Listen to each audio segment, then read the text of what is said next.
সুমা's কিচেনে আজকের পর্বে এই মুহূর্তে সঙ্গে থাকা সবাইকে স্বাগতম। আজকে তৈরি করছি ব্রকলি সালাদ। এখানে আমি একটি বড় সাইজের ব্রকলি নিয়েছি। ব্রকলিটাকে ধুয়ে পরিষ্কার করে পানিটা ঝরিয়ে নিয়েছি। এবারে ব্রকলিটাকে একদম ছোট ছোট করে কেটে নিচ্ছি।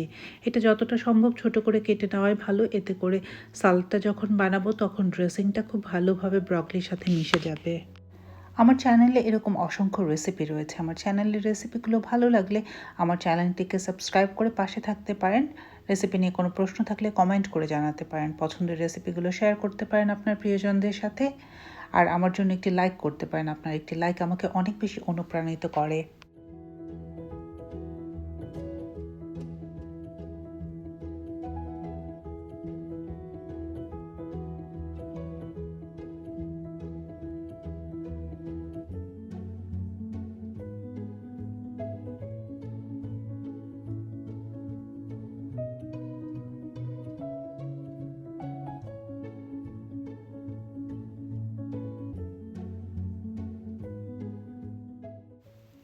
লাল পেঁয়াজ কুচি করে কেটে নিচ্ছি।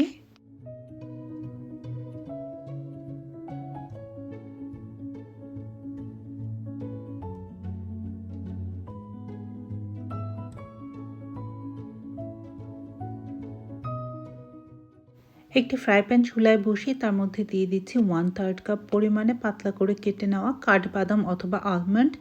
চুলার আঁচটাকে একদম লোতে রেখে আলমন্ডগুলোকে হালকা বাদামি রং করে ভেজে নিচ্ছি। দেখতেই পাচ্ছেন এখানে বাদামগুলোতে হালকা বাদামি রং চলে এসছে। এবারে নামিয়ে কিছুটা ঠান্ডা করে নিচ্ছি।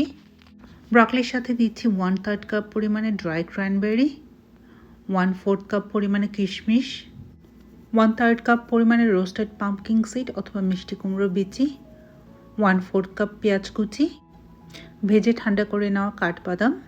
সালাদের জন্য ড্রেসিংটা তৈরি করে নিচ্ছি। এই জন্য একটি বাটির মধ্যে নিয়ে নিচ্ছি 1/2 কাপ পরিমাণে মেয়োনিজ,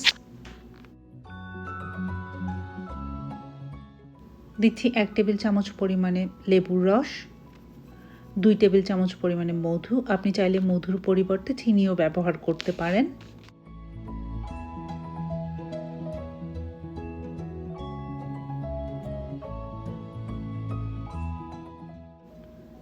দিচ্ছি 1/4 চা চামচ গোলমরিচের গুঁড়ো এবং দিয়ে দিচ্ছি স্বাদ মতো লবণ।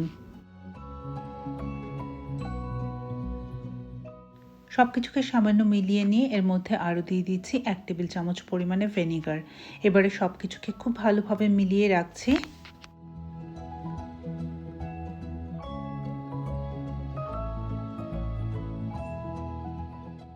তৈরি করে নেওয়া সালাড ড্রেসিংটাকে দিয়ে দিচ্ছি ব্রকলির ওপরে।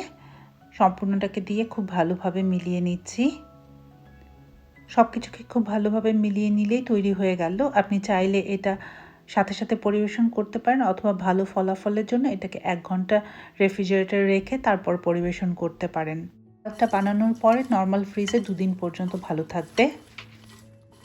একবারের জন্য হলেও আমার এই রেসিপিটি ফলো করে আপনি ব্রকলি সালাদ বানিয়ে দেখতে পারেন, ভালো আপনার লাগবে। কেমন লাগলো আজকের এই রেসিপি জানাবেন নিশ্চয়ই।